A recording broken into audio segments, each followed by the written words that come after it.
ሰላም ለእናንተ ይሁን ውድ የሽኮል ሚዲያ ተመልካቾቻችን፣ ሳምንታዊው የሽኮል ሚዲያ ፕሮግራማችን ተጀምሯል። የዛሬ ሳምንት በሽኮል ሚዲያ ስለ አምልኮ የተላለፈላችሁ ትምህርት ነበር። አሁን ደግሞ ክፍል 2ን ይዘንላችሁ ቀርበናል። አሁንም አብራችሁን ቆዩ። እንግዲህ አምልኮ በእነዚህ 3 መናገርን በሚያካትት ማዳመጥን በሚያካትት እና ማድረግን የሚያካትት አምልኮ ከሆነ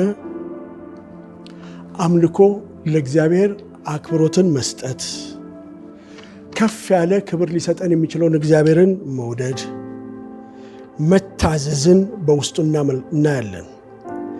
እግዚአብሔርን ማምለክ ማለት ኃይሉንና ፍጹምነቱን መቀበልና ለእግዚአብሔር መገዛት ማለት ነው። እግዚአብሔርን ቅድስና መረዳትና እግዚአብሔር ታላቅ እንደሆነ አውቆ ስለ እርሱ መናገር፣ በእርሱም ፊት ደግሞ በአክብሮት መመላለስ፣ ለእግዚአብሔር የሚገባውን መስዋዕትንም ማቅረብ፣ ይሄ የአምልኮ ክፍል ነው። በመጽሐፍ ቅዱስ ላይ የአብርሃምን ታሪክ ብንመለከት አብርሃም ለረጅም ጊዜ ልጅ ትወልዳለህ ተብሎ ጠብቆ ይስሐቅን ከተሰጠው በኋላ እግዚአብሔር አንድን ትእዛዝ አዘዘው። የሰጠውን ይስሐቅን ሰዋልኝ አለው።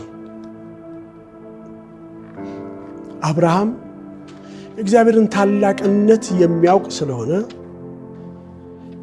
ይህን ትእዛዝ ለመፈጸም የሚያስችለውን ነገሮች ሁሉ አዘጋጀ።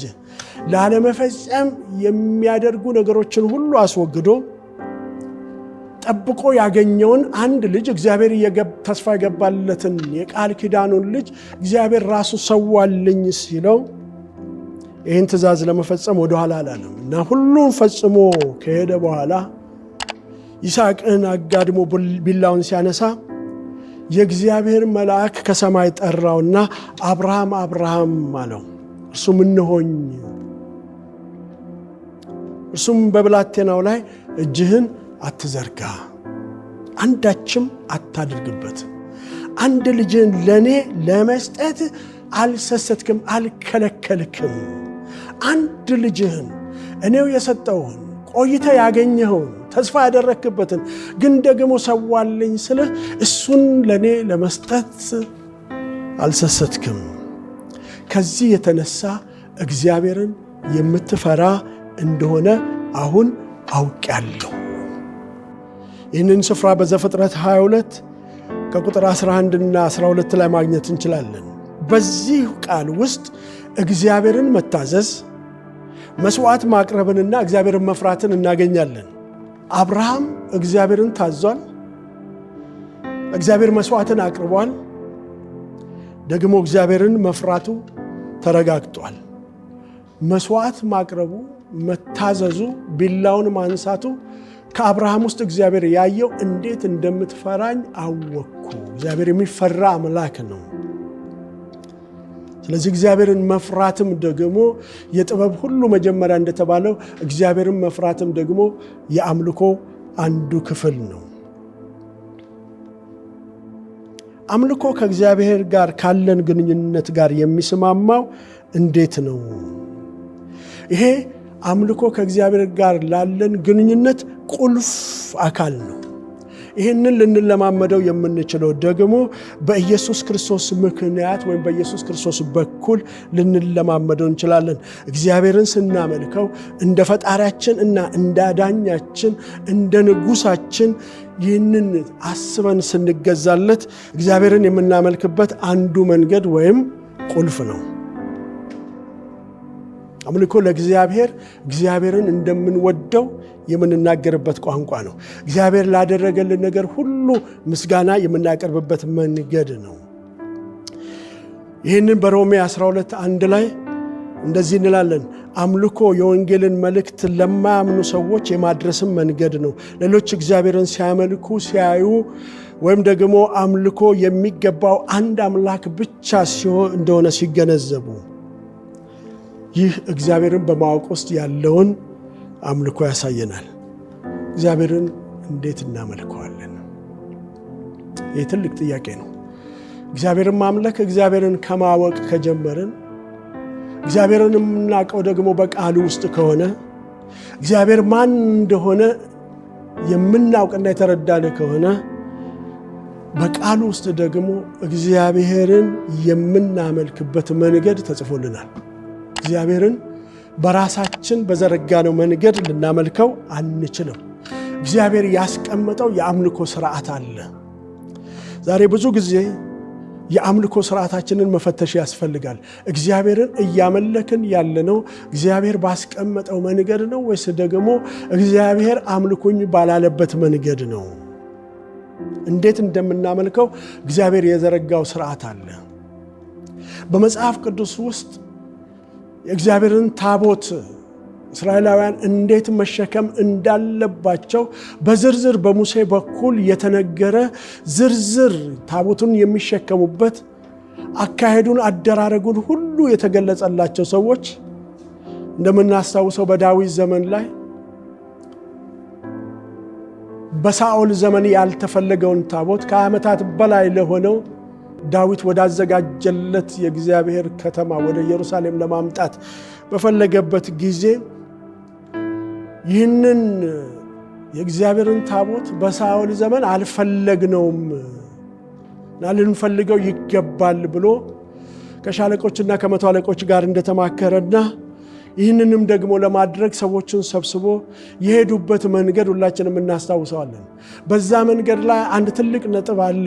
የእግዚአብሔርን ታቦት በሰረገላ በአዲስ ሰረገላ ላይ አስቀምጠው በበሬ እየተጎተተ ሲመጣ በዛ ምክንያት በሬዎቹ ሲፋንኑ በኦዛ ላይ የደረሰውን ስብራት ሁላችንም እናውቃለን።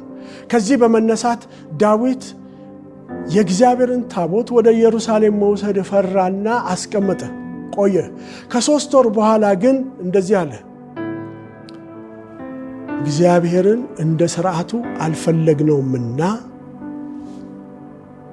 በመካከላችን በዛ ምክንያት ስብራት ሆነ አለ። እግዚአብሔር የሚፈለግበት ስርዓት አለ።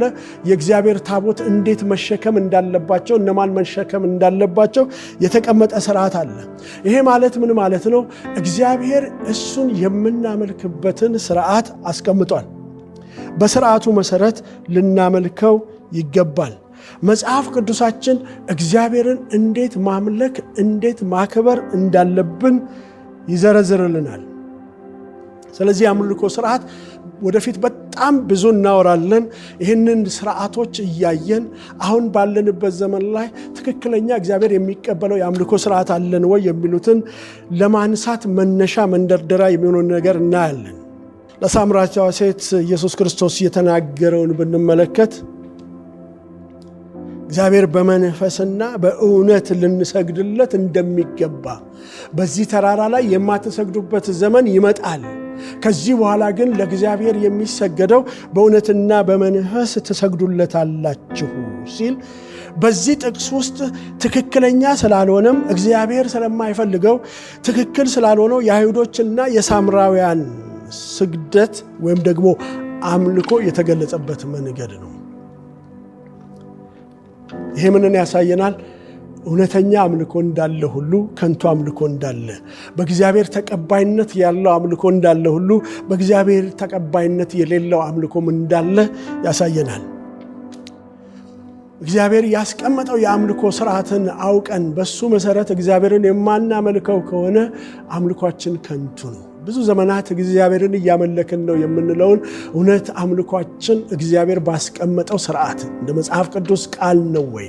አውቀን ተረድተን ነው ወይ እያመለክ ነው ያለ ነው? እና እግዚአብሔር የማይቀበለውም ከንቱ አምልኮ አለ ማለት ነው። እውነተኛ አምልኮ ምን አይነት አምልኮ ነው? እንዴትስ ይገለጣል? ከንቱ አምልኮስ ምን አይነት አምልኮ ነው?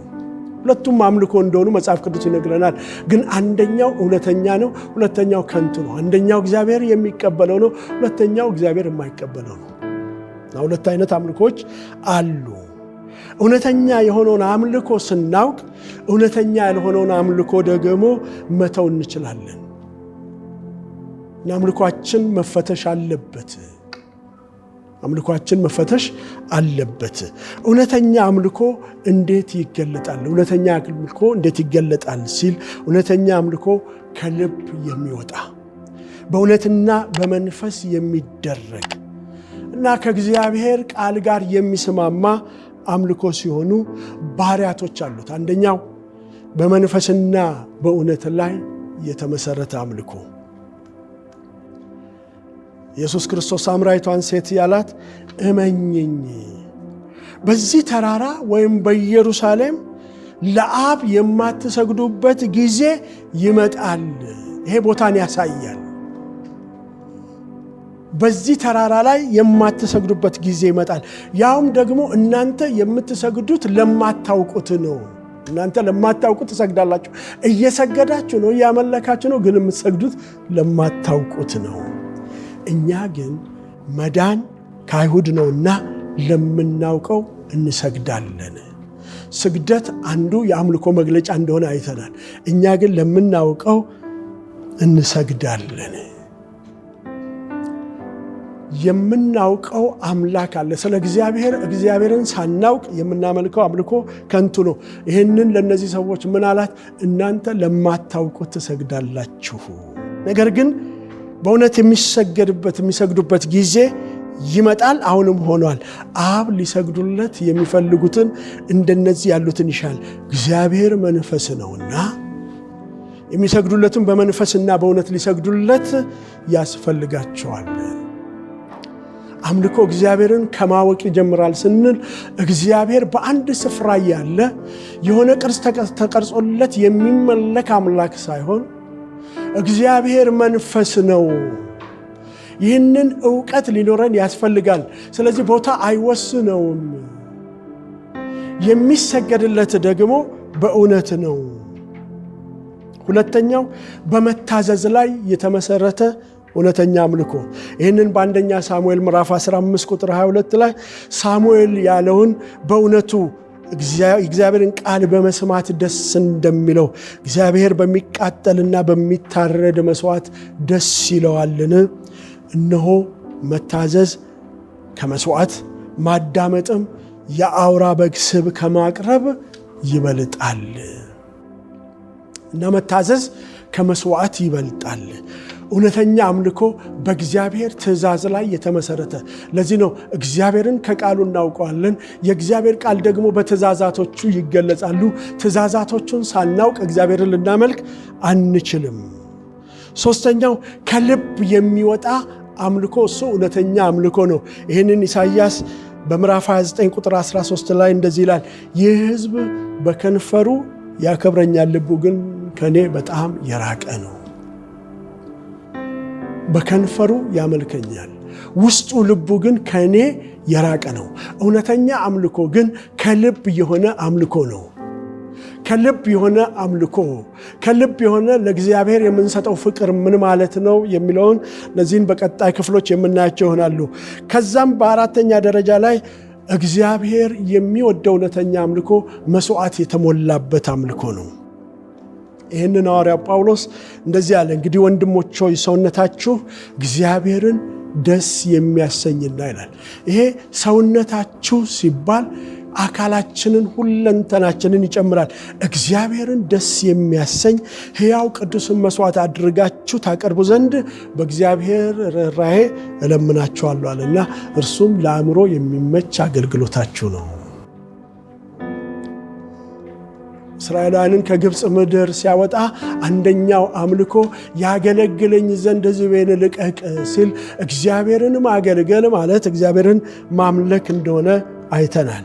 በአምስተኛ ደረጃ ክብርን ለእግዚአብሔር ብቻ የሚሰጥ አምልኮ እሱ እውነተኛ አምልኮ ነው።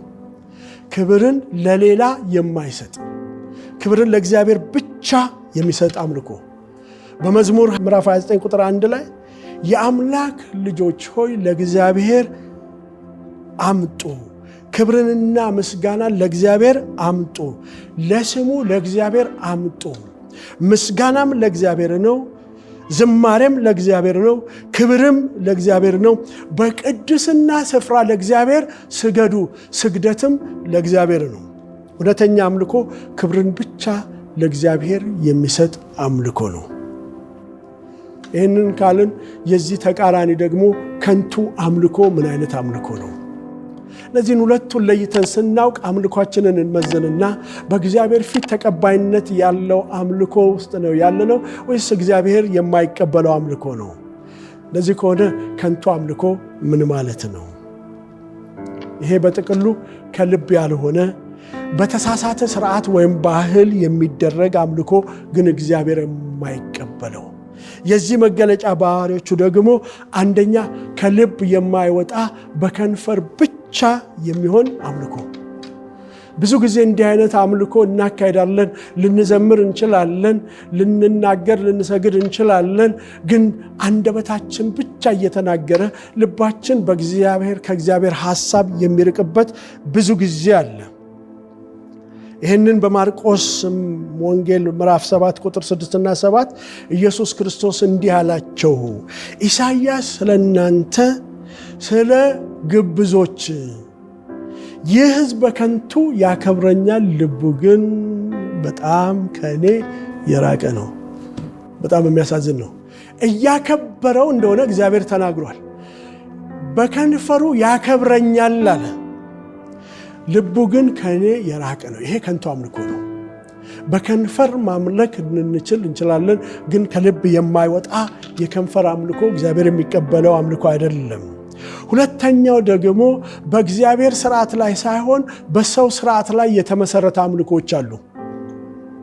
በሰው ስርዓት ላይ የተመሰረተ አምልኮ እግዚአብሔር ያስቀመጠው የአምልኮ ስርዓት ስላልሆነ እግዚአብሔር አይቀበለውም። ይህንን ማየት ያስፈልጋል፣ መመርመር ያስፈልጋል።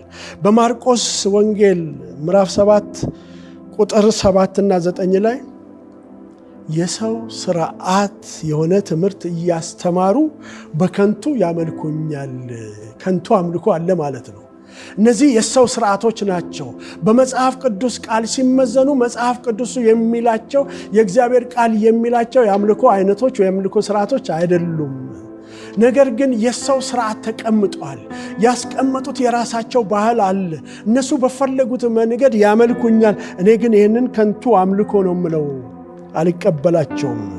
ይህንን ደግሞ በትንቢት በእውነት እንደተጻፈ ተናገረን። የእግዚአብሔርን ትእዛዝ ትታችሁ ጽዋን ማድጋንም እንደማጠብ ያለውን ወግ የሰውን ወግ ትጠብቃላችሁ። ይሄ ከንቱ አምልኮ ነው። የሰው ስርዓት የተቀላቀለበት እግዚአብሔርን እንዲህ እናምልከው ተብሎ በኮሚቴ ተወስኖ በስብሰባ ተቀርጾ የሚመለክበት አምልኮ ሊኖር አይችልም። እንደሱ አይነት ስርዓት ካለ፣ ሰዎች የደነገጉት ስርዓት ካለ እሱ ተቀባይነት የለውም፣ ከንቱ አምልኮ ነው። እና ይሄ ብቻ አይደለም፣ ይህንን የመሰለ ደግሞ ብዙ ሌላ ነገር ታደርጋላችሁ አለ። ይሄ ለፈሪሳውያን የተጻፈ በመጽሐፍ የተጻፈ ነው።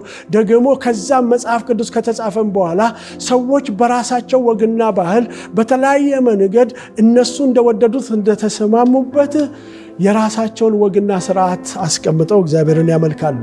ይህንን እግዚአብሔር አይቀበለውም። እነዚህን የአምልኮ ስርዓቶች ከእግዚአብሔር ቃል ጋር ማስተያየት ያስፈልጋል። እናንተ ወጋችሁን ትጠብቁ ዘንድ የእግዚአብሔርን ትእዛዝ እጅግ ንቃችኋል ነው የሚለው። እናንተ ያስቀመጣችሁትን ወግና ስርዓት እየጠበቃችሁ እግዚአብሔር ያስቀመጥኩትን የኔን ትእዛዝ ንቃችኋል። ይሄ እግዚአብሔርን መናቅ ማለት እግዚአብሔርን ማምለክ ማለት አይደለም።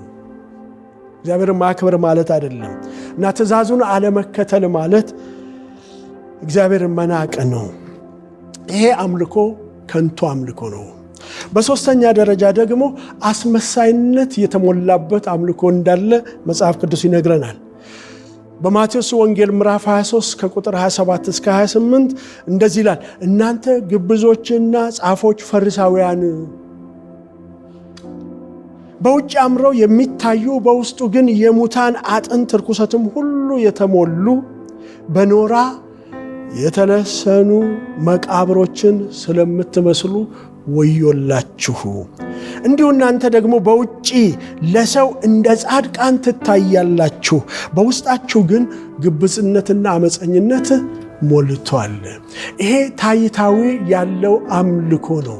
የሚታይ ነገር ለእግዚአብሔር ሳይሆን ለሰው የሚታይ ነገር አድርገን የምናቀርበው የአምልኮ ስርዓቶች ብዙ አሉ። በጣም መልካም የሚመስል ውጭው ሲታይ በጣም ያማረ፣ ውስጡ ግን እግዚአብሔር የማይቀበለው ግብዝነትና አመፀኝነት ሞልቶባቸዋል። በእንዲህ አይነት ውስጥ ያለው አምልኮ የማስመሰል አምልኮ ነው። ይህንን መፈተሽ አለብን። በአራተኛ ደረጃ የሰው እይታን የሚፈልግ አምልኮ፣ በሰው እይታ ላይ የተመሰረተ አምልኮ። ይህንን ጌታ ኢየሱስ ክርስቶስ በማቴዎስ ወንጌል ምዕራፍ 6 ከቁጥር 16 እስከ 18 ላይ ስለ ጾም ሲናገር ለፈሪሳውያን ስትጾሙ አላቸው እንደ ግብዞች አትጠውልጉ፣ ለሰዎች እንደ ጾመኛ ሊታዩ ፊታቸውን ያጠፋሉና እውነት እላቸዋለሁ ዋጋቸውን ተቀብለዋል። አንተ ግን ስትጾም ለሰው እይታ ሳይሆን በስውር ላለው አባትህ እንጂ እንደ ጾመኛ ለሰዎች እንዳትታይ ራስን ተቀባ፣ ፊትንም ታጠብ። በስውር የሚያይ አባትህ በግልጥ ይከፍልሃል። አንዳንድ አምልኮች ጸሎትም አምልኮ ነው ብለናል። እንዲህ አይነት አምልኮች ጾመኛ ለመምሰል ለሰዎች እይታ እግዚአብሔርን እያመለኩ እንደሆነ ወደ እግዚአብሔር እየጾሙ እንደሆነ ለማሳየት የሚያሳዩት እይታ እነሱ በምድር ዋጋቸውን ተቀብለውታል። አንተ ግን በስውር አድርገው። አምስተኛ ከንቱ አምልኮ በአመፃ ላይ የተመሰረተ አምልኮ።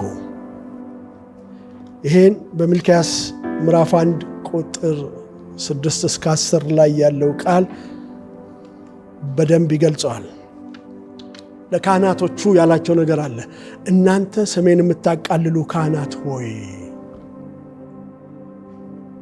ልጅ አባቱን ባሪያውም ጌታውን ያከብራል። እኔስ አባት ከሆንኩ ክብሬ ወዴት አለ? እንደ አባት የምታዩኝ ከሆነ ለእኔ የሚገባው ክብር የት አለ? ደግሞ እናንተ እንደ ጌታ የምታዩኝ ከሆነ መፈራቴ ወዴት አለ? እግዚአብሔርን ማክበርም እግዚአብሔርን መፍራትም አምልኮ ስለሆነ ይህንን እግዚአብሔር ከነዚህ ሰዎች ይጠይቃል፣ ከካህናቶቹ ይጠብቃል። እና የሰራዊት ጌታ እግዚአብሔር እንዲህ ይላል፣ እናንተ ደግሞ መልሳችሁ ስምህን ያቃለልነው በምንድን ነው? ምን አመፅ ተገኘብን? ምን ችግር ተገኘብን ብላችኋል። እነግራችኋለሁ፣ አንደኛ በመሰዊያው ላይ እርኩስ እንጀራ ታቀርባላችሁ። መሰዊያው ላይ የቀረበ እንጀራ አለ፣ ለእግዚአብሔር የሚቀርብ መስዋዕት አለ፣ አምልካችኋል። በእናንተ ቤት ግን ደግሞ እንጀራው እርኩስ ነው። ያረከስን በምንድን ነው ብላችሁ ትጠይቁኛላችሁ። የእግዚአብሔር ገበታ የተነቀፈ ነው በማለታችሁ ነው። እውር መስዋዕትንም ስታቀርቡ ይሄ ክፉ አይደለምን? አንካሳውንና የታመመውን ስታቀርቡ ይሄ ክፉ አይደለምን? እስኪ ይሄንን ለአለቃ አቅርብ፣ በእውነቱ በአንተ ደስ ይለዋልን? አይደለም ለእግዚአብሔር፣ አይደለም ለኔ አልፋና ኦሜጋ ለሆንኩት አንተን ለክብሬ የፈጠርኩት ጌታ ቀርቶ ለቅርብ አለቃ እንኳ እንዲህ አይነት መስዋዕት ታቀርባለህ ወይ? እስኪ አቅርብና መደሰት ወይም አለመደሰቱ ወይም ደግሞ ይህንን ስጦታን መስዋዕትን መቀበል ወይም አለመቀበሉን ታረጋግጣለህ። እኔ ግን አልቀበለውም። አሁንም ጸጋን ይሰጠን ዘንድ እግዚአብሔርን ለምኑ። ይሄ ከእጃችሁ የተሰጠ ሲሆን ከቶ ፊታችሁን ይቀበላልን? ይላል የሰራዊት ጌታ እግዚአብሔር። በመሰዊያዬ ላይ እሳትን በከንቱ እንዳታቃጥሉ ከእናንተ ዘንድ ደጅ የሚዘጋ ሰው ምነው በተገኘ። በእናንተ ደስ አይለኝም፣ ቁርባናችሁም ከእጃችሁ አልቀበልም ይላል የሰራዊት ጌታ እግዚአብሔር። በዚህ ስፍራ ላይ ስንመለከት ካህናቶቹ ቁርባን ይዘው ቀርበዋል። ነገር ግን ይህንን ከእጃቸው አልቀበልም፣ እንደውም ማን ሰው በተገኘ ደጁን የሚዘጋ። ይሄ አመፀኝነት ላይ የተመሰረተ አምልኮ ነው። እነዚህን ሁለት አይነት አምልኮች፣ እውነተኛ አምልኮና ከንቱ አምልኮን ስናነጻጽራቸው አንደኛው በመንፈስና በእውነት ላይ የተመሰረተ ሲሆን፣ ሁለተኛው በሰው ልማድና ወግ ላይ የተመሰረተ ነው። እንደገናም እውነተኛ አምልኮ በፍቅርና በመታዘዝ በክብር የተሞላ ሲሆን፣ ከንቱ አምልኮ በትዕቢት በልማድ ሰውን በማስደሰት ላይ የተመሰረተ ነው። በሶስተኛ ደረጃ እውነተኛውን አምልኮ እግዚአብሔር የሚደሰትበት ሳይሆን ከንቱ አምልኮ የተባለውን እግዚአብሔር አይደሰትበትም። ለእግዚአብሔር ክብር የሆነ አምልኮ አለ፣ ደግሞ ለራስ ክብር የሆነ አምልኮ አለ። ለእግዚአብሔር ክብር የሆነውን አምልኮ እግዚአብሔር ይቀበለዋል። ለሰው ክብር የሆነውን ወይም ለሰው ደስታ የሚሆነውን አምልኮ እግዚአብሔር አይቀበለውም። ለሰው ደስታ የሚቀርቡ የአምልኮ አይነቶች አሉ። እውነተኛው አምልኮ ትህትናና ታማኝነትን፣ ታዛዥነትን ያለበት አገልግሎት ሲሆን ከንቱ አምልኮ አንደበት ብቻ ግብዝነትና አመፃ ያለበት አምልኮ ነው። ይህንን ካልን አባት ከሆንኩ መከበሬ ወዴት ነው? ደግሞ ጌታ ከሆንኩ መፈራቴ ወዴት ነው ሲል እግዚአብሔርን ማክበር ዋነኛው የአምልኮ አይነት ነው። አምልኮ ለእግዚአብሔር መሆናችንንና ለእግዚአብሔር ያለንን ክብር የምንገልጽበት ነው። ስንጸልይም ስንዘምርም ስለ እግዚአብሔር ስናወራም አክብሮታዊ የሆነ አምልኮ እያቀረብን ነው ወይ? እነዚህን ማየት ያስፈልጋል። እግዚአብሔር ስለ አምልኮ ያስቀመጠልን ስርዓቶች አሉ። እኛ ባስቀመጥነው ስርዓት እግዚአብሔርን ልናመልክ አንችልም። የአምልኮ ስርዓቶች ምንድናቸው? እግዚአብሔርን እንዴት እናከብረዋለን የሚለውን በቀጣይ የትምህርት ክፍሎች እናየዋለን። እግዚአብሔር ይባርካችሁ። አመሰግናለሁ። የተወደዳችሁ የኤሽኮል ሚዲያ ተመልካቾቻችን ላለፉት 2 ሳምንታት ተከታታይ ትምህርትን ወደ እናንተ ስናደርስ ነበር። አምልኮ ላይ ያተኮረ ነበር ትምህርቱ። በዛው በአምልኮ ላይ ያተኮረ ውይይትን ደግሞ ከወንድም ብርሃኑ ጋር አዘጋጅተን የሚቀጥለው ሳምንት በዚሁ ሰዓት ወደ እናንተ የምናደርስ ይሆናል። እስከዛው መልካም ቆይታ